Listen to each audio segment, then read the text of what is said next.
the Federal University of Petroleum Resources, FUPRE.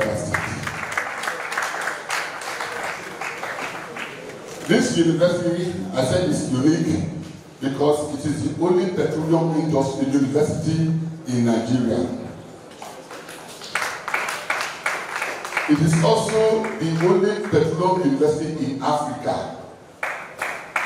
And it is the sixth petroleum university in the world. That is FUPRE for you. We are about 18 years of age, or going to 18 years of age. We were established in 2008, and we started academic activity with only one college. Here we run the college system. We don't run the faculty system, we run the college system. We started with one college with only 48 students. Today we have 3 colleges: College of Science, College of Engineering and Technology, and College of Maritime and Offshore Studies. And in these 3 colleges, we have 19 academic programs that we run. And to support these academic programs, we have 14 centers of excellence.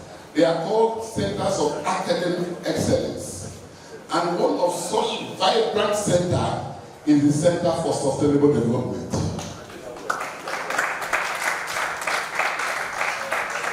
I want to commend the leadership of this center, FUPRE Center for Sustainable Development.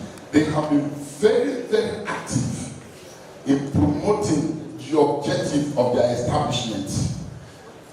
The pioneer chairperson, Professor Gilika, Ukayode, and Naya Lenike have been very wonderful in their activities, such that their even collaboration has made impact in terms of research and development.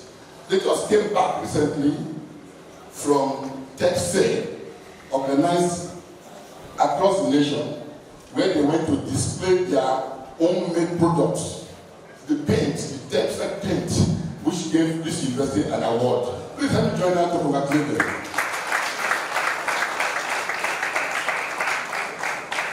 Since their existence, they have been very consistent in their operation. And I'm highly excited about that. Today, 22nd day of the month of April is set aside by the world to call it the World Earth Day. The World Earth Day. As some of us sitting here, we not really come to terms of what we are doing today. My brothers, if you don't know, you better know today that we have only one planet, which is also confirmed by the Bible. He inherits the earth. The Bible didn't say go and inherit Mars or Jupiter. It said he inherits the what? The earth. We all witnessed 2 days ago, just 2 days ago, when there was massive flood at Dubai, UAE. Everybody was shocked. This is not Oreo, close to Atlantic Ocean. It's a dry land. And flights were disrupted for almost 48 hours. Is that not enough for us to start guiding this earth jealously? Please, the theme of this year is the earth versus the planet, versus plastics. The planet Earth versus plastics. The 2 P's.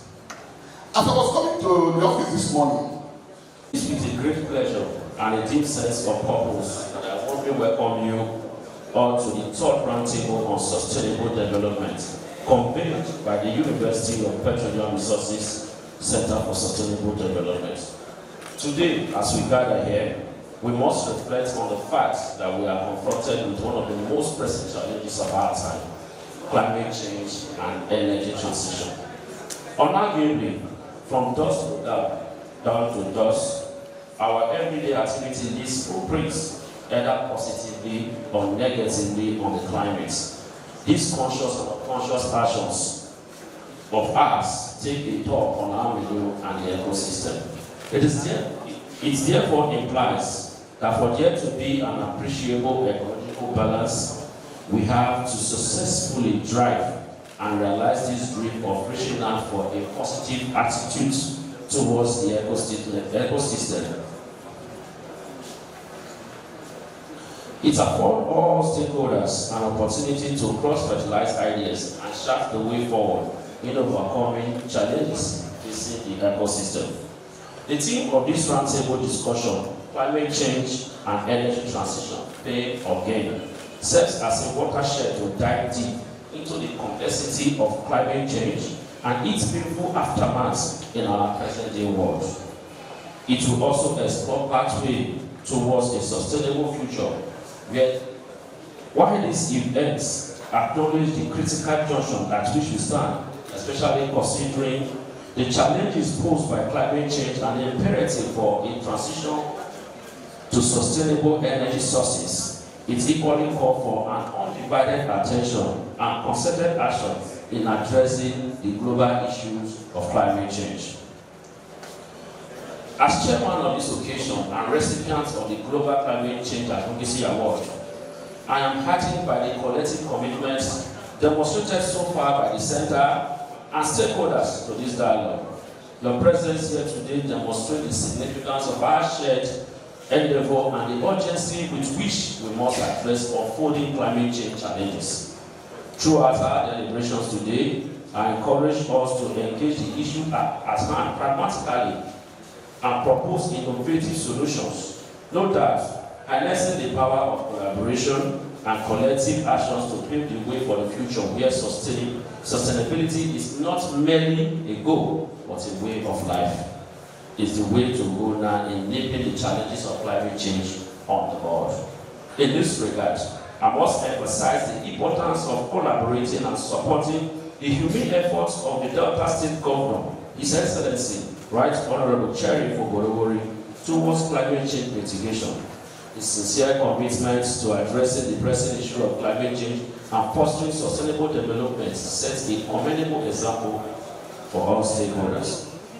As stakeholders in this noble cause, it is incumbent upon us to align our efforts with the vision and initiative of the Delta State Government, and particularly the Ministry of Environment and other critical stakeholders, to amplify the impact of our actions and drive towards a more meaningful and viable change in our DSC and beyond.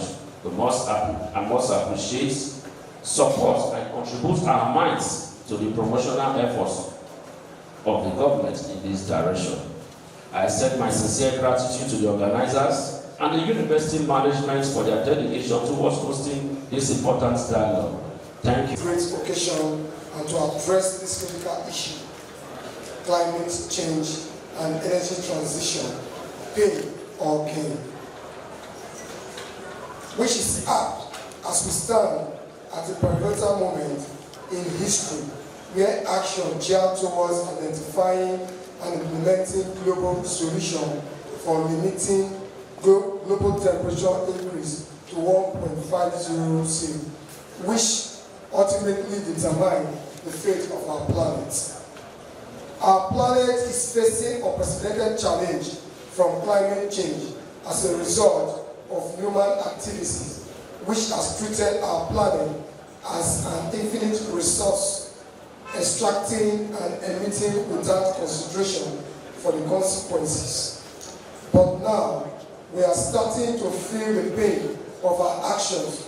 Extreme weather event, rising sea level, loss of biodiversity, threatening the very foundation of our life on Earth, and disappearing ecosystem. Climate change impacts seem to be on the high despite mitigation actions carried out by countries through their national determined contributions. So the need for energy transmission is not a decision to be deliberated on, but a task that country must embark on, especially global north, who are majorly responsible for the world's present predicament. Energy transmission from fossil fuel-based energy system to low carbon and renewable energy. Sources calls for a fundamental transformation in every production, distribution, and consumption. The time is now to transit away from fossil fuel to renewable energy sources such as solar, hydro, wind, and geothermal, as this renewable energy source produce little or not carbon dioxide emission. We are not oblivious of the challenges associated with energy transmission, ranging from funding infrastructure to building capacity, as highlighted in the Nigeria Energy Transmission Plan 2024. About $1.9 trillion is needed to achieve this course. This challenge lies the promise of gain through sustainable development, which offers a pathway towards a more equitable, resilient future. The transition to clean energy presents us with an unparalleled opportunity to not only mitigate the effect of climate change, but also to thrive in a sustainable future. Investing in renewable energy sources like solar, wind, hydroelectric power not only reduces carbon emissions, but also create jobs, drives innovation, and enhance energy security. We can balance economic, social, environmental objectives and ensure that the needs of current and future generations are met without compromising the ability of the planet to sustain life. This requires bold and decisive action of all levels of society. Government must enact ambitious policies to transition to renewable energy, promote energy efficiency, and phase out fossil fuel subsidies. Business must embrace sustainable practices, innovate new technologies, and adopt circular economy models. Individuals must make conscious choices in their daily lives to reduce their carbon footprint and advocate for change. The Delta State Government-led Administration of His Excellency, the Right Honorable Elder Cherry Francis Orokwede, through his policy, Trust of the More agenda, placed high premium on the environment. Hence, environmental sustainability, economic development, and human capital development are encapsulated in the meaningful development of his agenda. And this working towards energy transmission for a greener and sustainable development. For further environmental sustainability and the post-socio-economic development which enhances clean, safe environment, the Ministry of the Environment, through its regulations and policies, has 1. Institutionalized sustainable development as a major principle at achieving sustainable development goals, which also enable natural system to provide necessary natural resources and ecosystem service to humans. 2. Carrying out routine environment monitoring and compliance exercise. 3. Carrying out sensitization campaign on sound environmental practices, ecological stabilization, climate change adaptation and mitigation measures through numerous activities such as waste recycling and tree planting, awareness creation on individual and organization carbon footprint through carbon reduction through reducing consumption of electricity and use of generating sets, investing in solar energy, engaging in tree planting to increase carbon sink. In conclusion, mitigating climate change through energy transmission is not optional. It is an imperative for the survival of our planet and future generations. In Nigeria, in Africa, and this is really thrilling because I know that the university is adequately placed to do and to lead the discussion.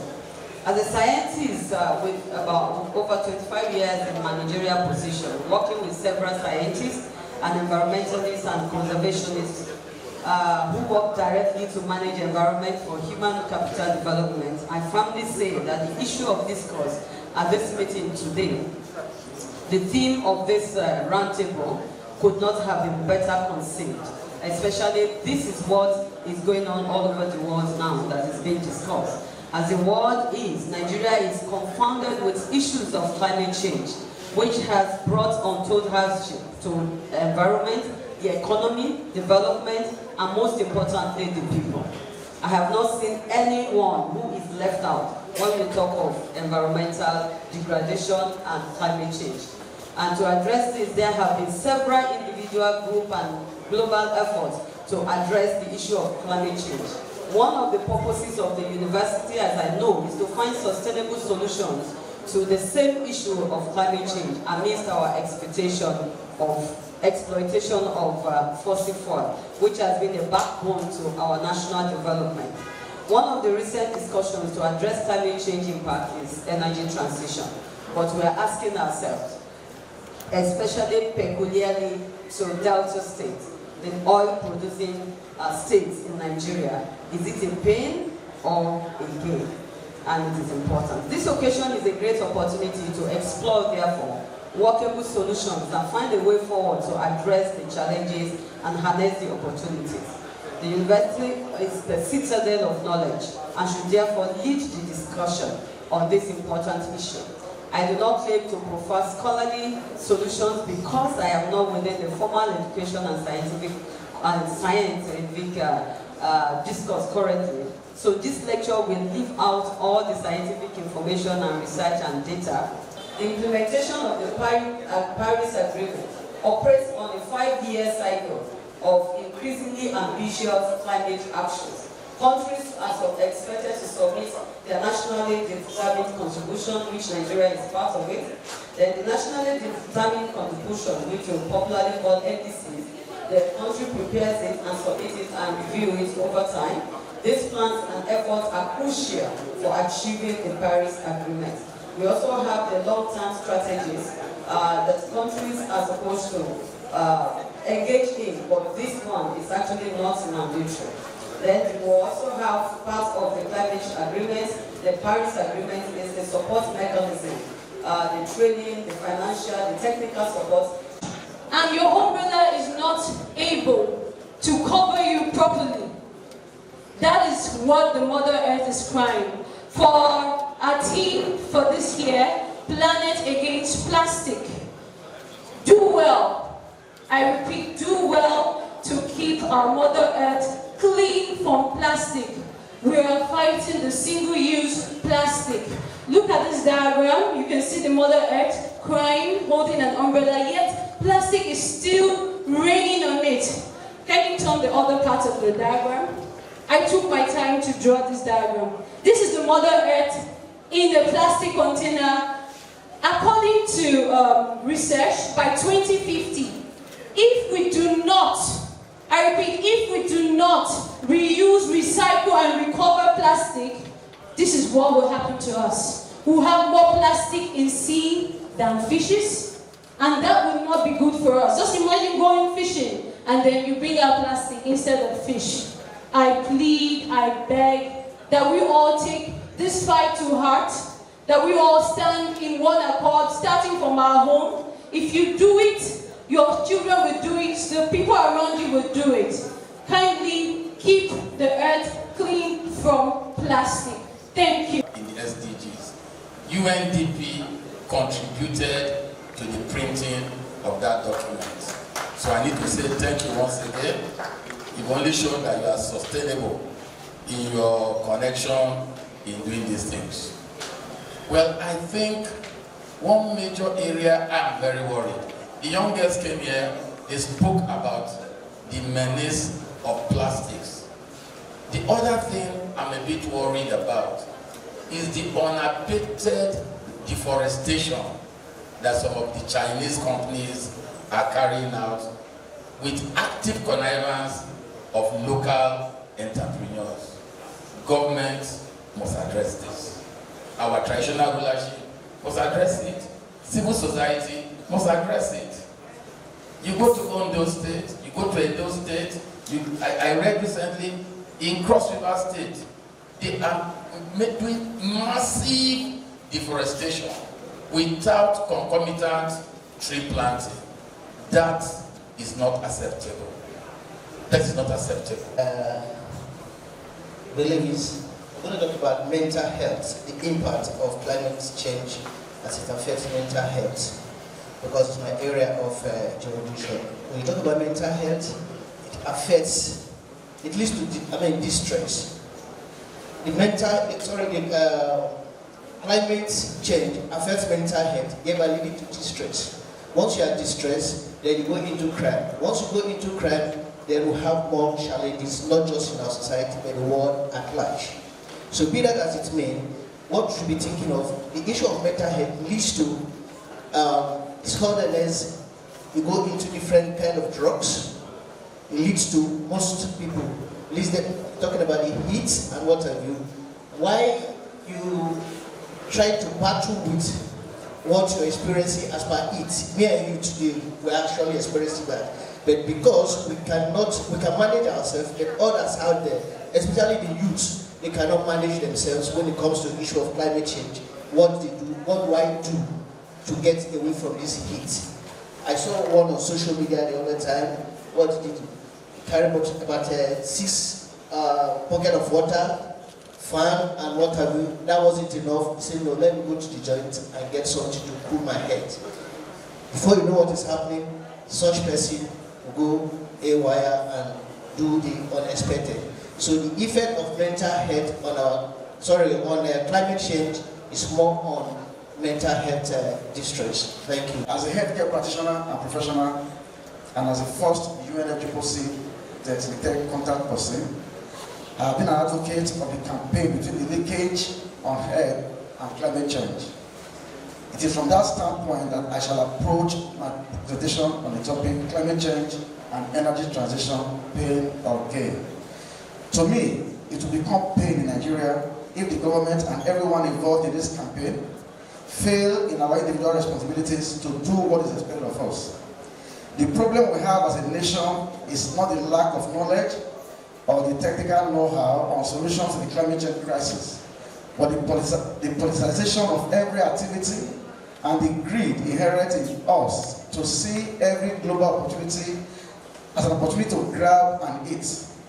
Since 2004, I've been engaged with so many government officials, both at the national and state levels, to promote these campaigns. But what you get is what is in it for us. That is the painful attitude of most of our leaders. Just last year, those across the borders, through the collaboration of this center, facilitated the participation of the largest contingent of Delta State government officials and they supported to the UNFUPRE COP28 held in Dubai, where visas were given to all these officials automatically through those across the borders. Recall, the UAE do not provide visas to Nigerians for a long time now. The organizer of this occasion, the Vice Chancellor of the co-planners, I thank you all for being here, and I'm happy that I'm here with you today. I am going to digress a bit. Look, we are talking so much of theory, climate change, energy renewal, gain or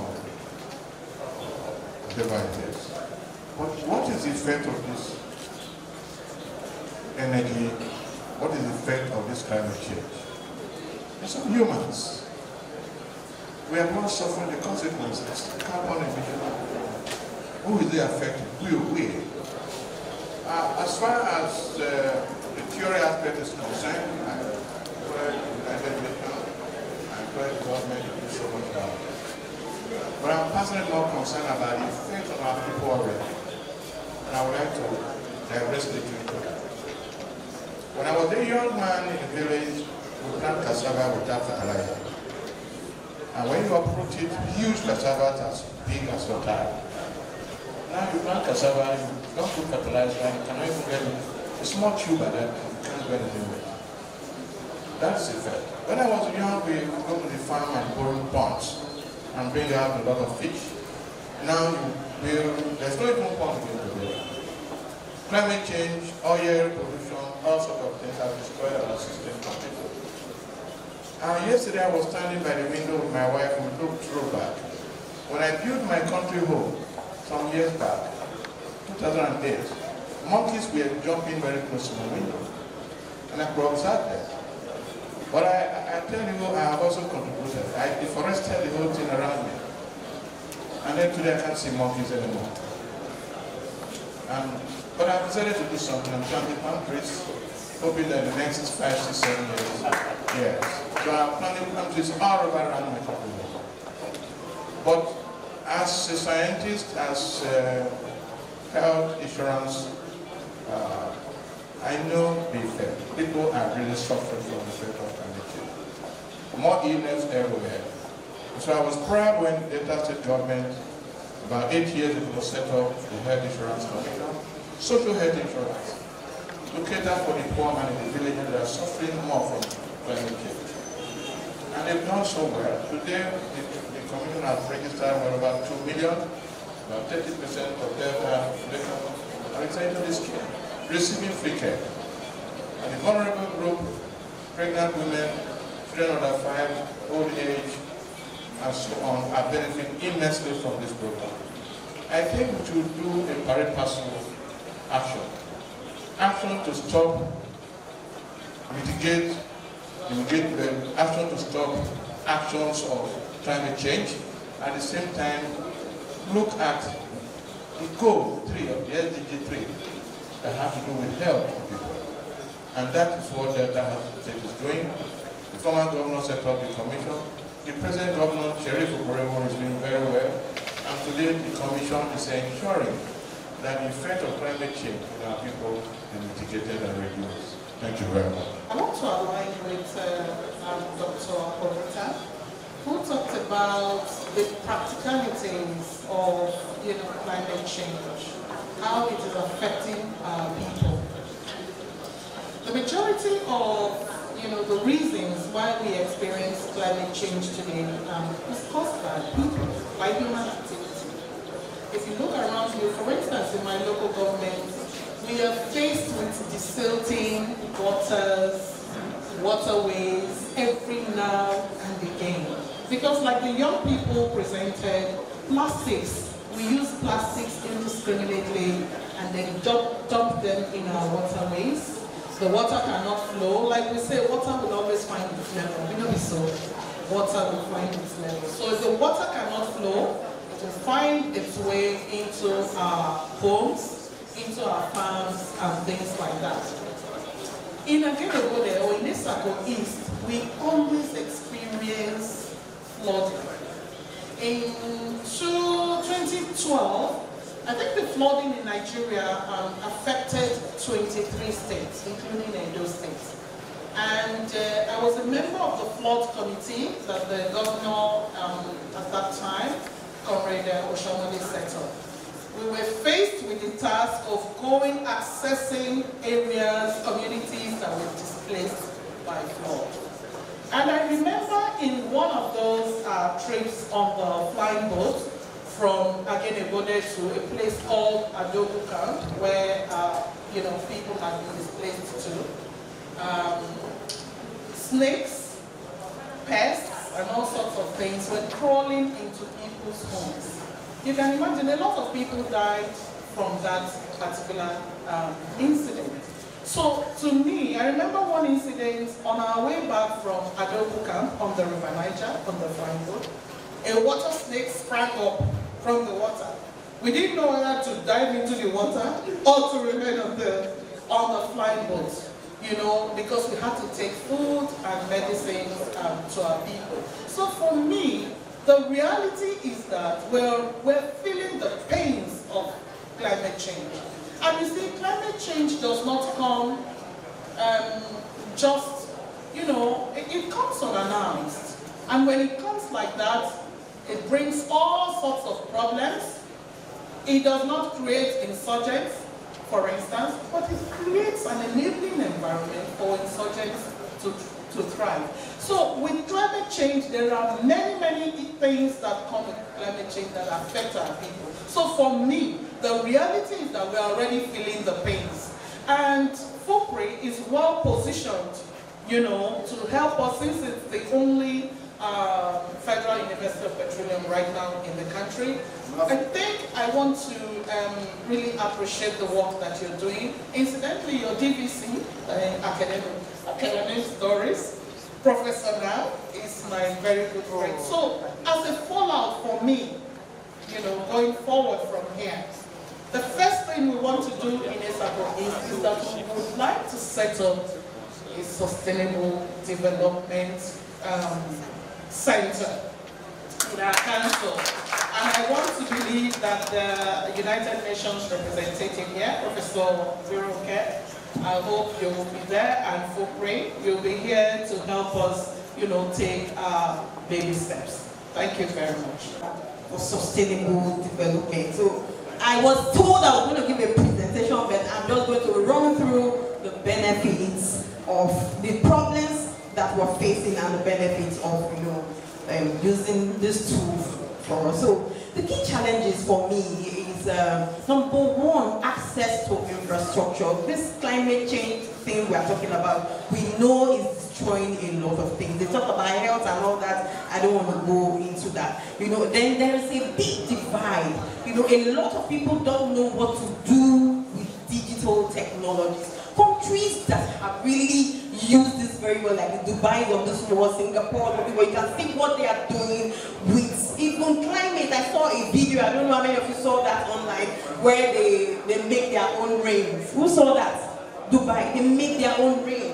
It's called cloud seeding. So there's a lot of things that people are doing with this technology. Now, when I saw the rain, the flood, I was like, are you sure? Are you sure it's not the cloud seeding that brought this flood? So in all these things that we're trying to manipulate, there's the good part and there's the bad part. We gain and there is pain. Another problem I see is energy consumption. In this part of the world, if we have good energy, we're going to do a lot with climate change.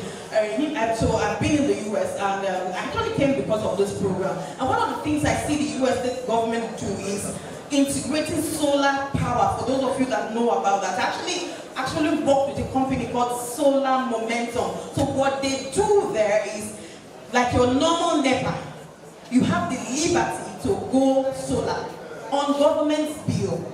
So there is no generator, there is no noise, you pay your bill like NEPA. So I think I heard that Nigeria is trying to integrate that. We don't know is news. We don't know when that will come on board in Nigeria, but it's something that I think our people should look into. E-waste, you're using phone today, use your computer. What happens to it? There are junks everywhere. People throwing away computers, all the things, your iPad, go to junks where we put these things, is another problem altogether. So all the things we are using because of technology has its own benefits and has its own problems that it's giving us. Data privacy and cyber security. Every day you get calls from strange people, right? You don't know you are in a group and somebody calls you up. So I run a group because I'm a coach, and yesterday we were having a webinar and some people just decided to start calling people. Guess what? They are not in the group. So we looked for them in the group to remove them from the group. We did not see them.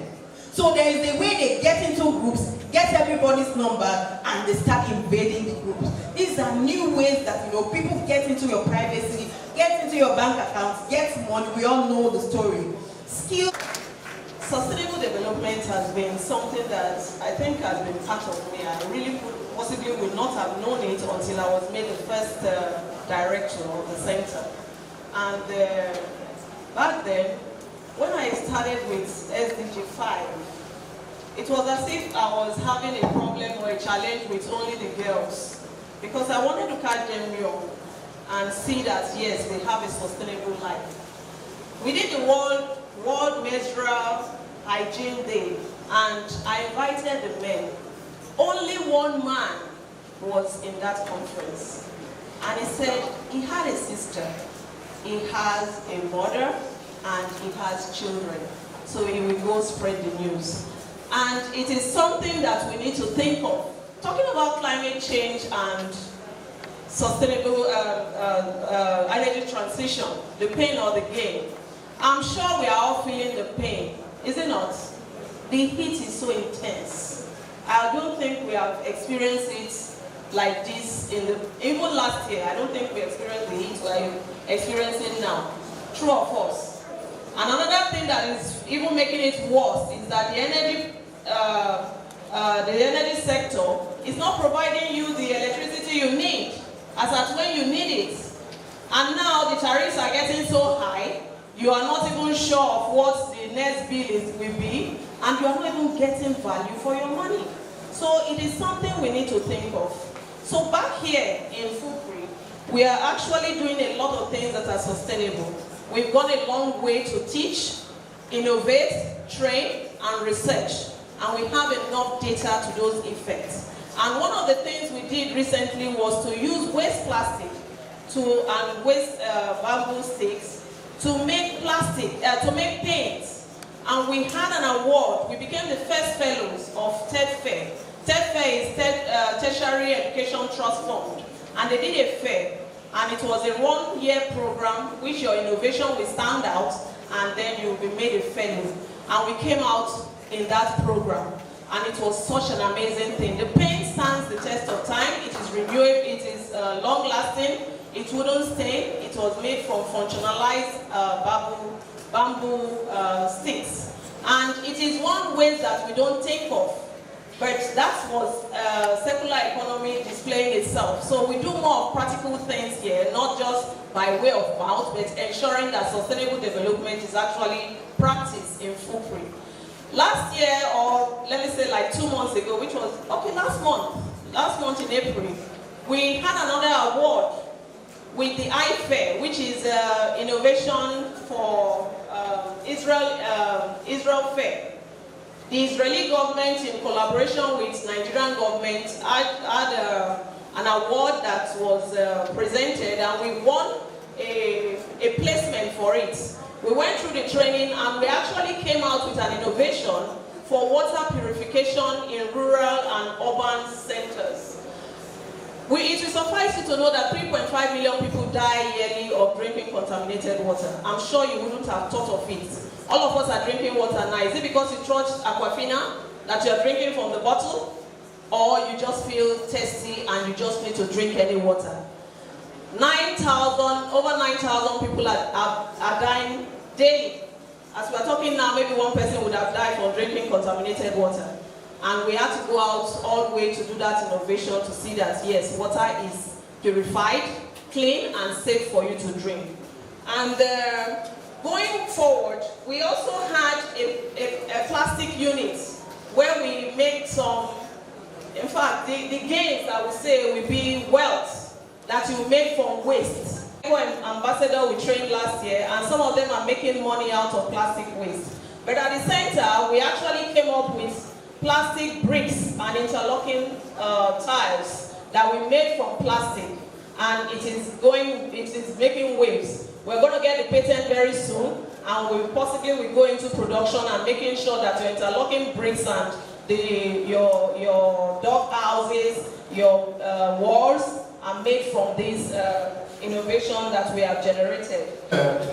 So whatever you do to support the institution will be really felt, because quite a lot, you can see the students, they need your major support as far as all of this is concerned. So I will split the microphone with you. It's my second in command, the man who has been assisting me with the microphone very good. Once I'm done, I will allow Honorable Dr. Isaac Akubeta to say a word for 60 seconds. Once a vision is being invested. Dr. Honorable Akubeta. Fellowship award to the market of the governor of the state, Right Honorable His Excellency Sheriff. I'm doing that because with my work at the commission, probably you will have recognized it. And who put me there is the government. And it's there to work on the SDG trade. You have to do human health all where. No matter the age, no matter where you are, nobody should recognize. The government is not even on the line. So thank you very much to the governor and the more agenda. Thank you very much. Thank you, sir. This is my beautiful wife. Everyone in the room.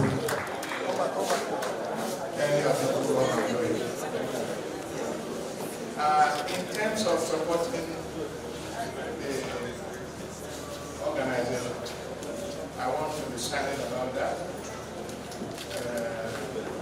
Comrade, that is my very good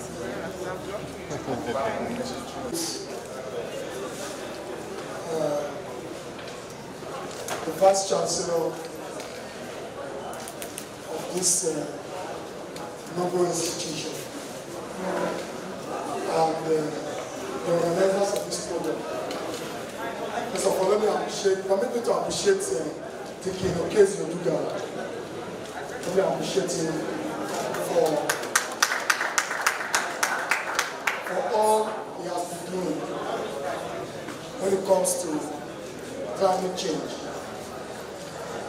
Oduga is a very wonderful person. So I think we are very, very lucky to have him around us. This investor today, first of all, I dedicate it to God Almighty, who gave me the opportunity to serve Deltas as the Commissioner for Environment. The praise alone belongs to God. And like the MC rightly said, that they need some support. We know we are public servants. We have a way of doing our things, but be rest assured, my little support, I'll pass it on through Dickie Oduga. Thank you very much. It's an organization, and in one of many parts, Dickie Shola, the philanthropist, the giver, today he's been invested as one of the fellows of the SDGs moving forward. As a fellow of the SDGs, you can move places. You don't need to, nobody stops you. You become a moving train. A moving train, you know. Congratulations to you. Please, can you split the mic with Dr. Shola Mercy? And the program Bridging the Gap. And he was such a hospitable man. I cannot forget you in a hurry, Dr. Austin Obibi. Today you have been bestowed new SDG champions to also run along, carry out advocacy on the need for us to be SDG compliant. Thank you so much, Dr. Biroke, for that.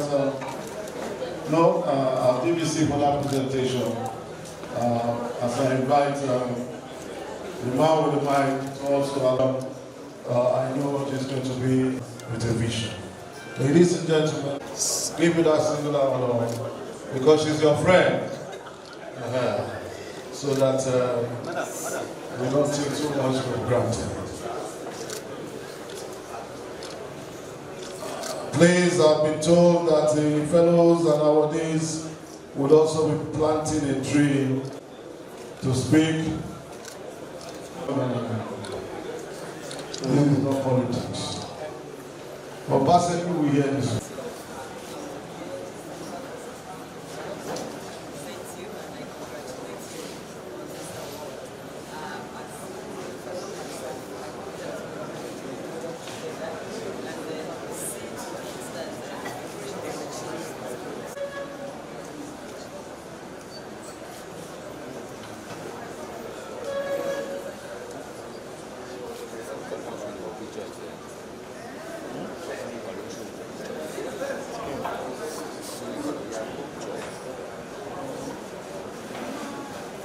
You can decide to build a roster of Holy Boys. Sheila Adinika's representative.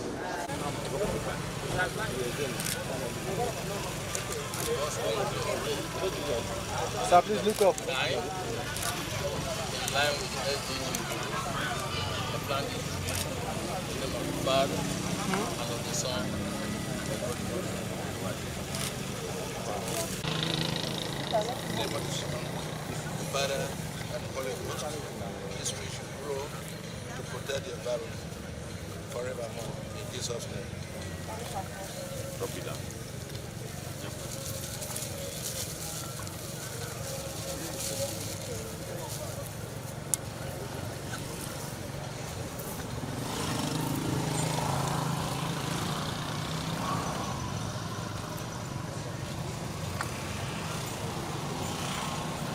Got to nurture it like a child. So you have to nurture the tree, let it grow and just give a whole lot of shade to the environment and also reduce climate change. Because you know it's going to absorb. No,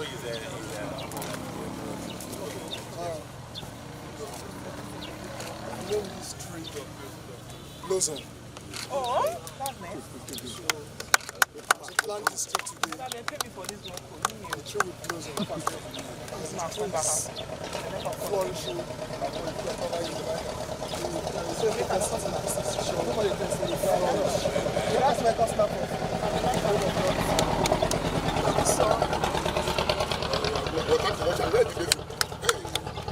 Okay, that one doesn't change. No, don't do that. Your face. Oh, yeah.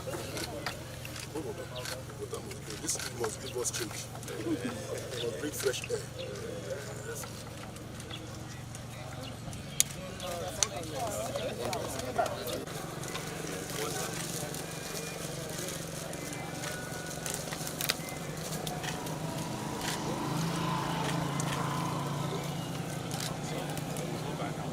I feel happy, very happy, because if, without apology, if it was a political appointment, I would have been happy as I am now. So long as it's service to humanity, then I will always be happy. I'll be happy. So, sir, now that you have been given an award, what next? What should we expect from you? To do more, to serve more. Because I was given the award not because as a politician, not because as a fighter, but as a philanthropist, not just that name, philanthropist. I never expected it. They just sent me a letter, they called me that they see what I'm doing, and they want me to respectfully accept the award. Ordinarily, I would have said, no, let me just be doing it, because I try as much as I can to look for those that cannot pay me back, whatever I do, not for those that can pay me back. I only believe God to bless me more and give me the grace to do more, to serve humanity. So, answering your question is the ability, and it will propel me to do more on service to humanity, regardless the circumstances. Okay, so as one of the panelists, what do you think is the way out of this climate change? Yes, we talk about the climate change. Let's not forget, like I said in my area, the truth is that climate change, apart from the heat leads to sleeplessness. Apart from sleeplessness, restless. You become restless, and being restless, your thinking will never be the same. So, as far as we are concerned, whatever they can do to reduce, the climate change has a lot of impact on mental health, and that is the most important thing. Once you have that challenge, no matter what, if you have mental health challenges, it will never well. I will not be surprised with all this we are experiencing. When you see some kind of decision they take in the House of Assembly and what have you, it could be part of the effect of the climate change. So don't blame them until we have a better, and the only way to reduce that is to see, they know what to do. I'm not a scientist. They know what to do to make it better, because they actually make a lot of budgets and what have you concerning how to share climate change. But what do they do about it? So long and short of it, the climate change affects everyone, especially our youth, and it makes them look very unruly because of the nature of where they find themselves. The keeping with environmental sustainability is what you're saying that the center is doing. First, for the university to set a center for sustainable development means that they are seeing development not just for today but for tomorrow. And why can we drive this? Is through research and capacity building. So you can see today we have a roundtable on a very tropical issue, that is energy transition and climate change. Because we need to create awareness, we need to see that we do things differently to make the world a better place. And today is World Earth Day, and it's talking about planet and plastic. So plastic pollution is a big problem, and we generate, we are the people that are degrading the environment. So we too should be the people that should save the environment. And I think the center is a hub for research and training, so that we can make our communities and everybody that are stakeholders to make the world a better place and a livable place. Well, the policy makers is that in Nigeria we have a lot of environmental laws, but I believe that it is high time we begin to enforce these laws, not making new laws, but to implement the laws and to see that we keep our environment clean. It's doable. Today you go to Rwanda, I think it's one of the cleanest countries in Africa. And so these things are doable. Today we agree, all of us, and you do your bit, I do my bit to make the environment better. Even the individuals and the corporate organizations, we all have a stake in the environment. We can't run from it. We're talking of climate change and the heat waves now. So we must mitigate and we must do adaptation. The idea of the institution to look into such a pertinent issue on today's roundtable discussion. The world is moving away. The world is moving away from fossil fuel, and for FUPRE to have a center for sustainable development is what is praiseworthy. Climate change, energy transition, our pain, our gain, has been very fruitful. I think for now, very sustained advocacy should be made. Marketplaces, National Assembly, the Houses of Assembly, to even forming SDG clubs in the schools. I think this is a laudable project. Okay, so there seems to be more pain than gain. So what would you advise stakeholders concerning this? Obviously, most of the problems are man-made. We create it, we should be able to ameliorate, if not eradicate it. Deforestation, for example, grass burning, flaring of gas, unbridled use of plastics, and so on and so forth. If we have the result, we can put an end to it. Put timelines, put laws. If need be, punish people when they do what is not right. You can't be throwing non-degradable plastics all over the place and leaving it for generations yet unborn to meet the catastrophe. No. Major funder of health in the state. And a lot of deleterious effects of climate change and we say environmental degradation, the impact on the health of the people. Prevention, they say, is better than health. Prevention, they say, is better than cure. Then beyond that, if you are healthy, there's something we as doctors call promotional health. You know, you are well, you want to stay well. So, contributory commission, partnering in a way, is part of pushing and propelling the more agenda of Right Honorable Sheriff FUPRE Francis, our amiable governor. Thank you. Today, FUPRE Center for Sustainable Development invited us for a roundtable talk on climate change. Again, I think it's a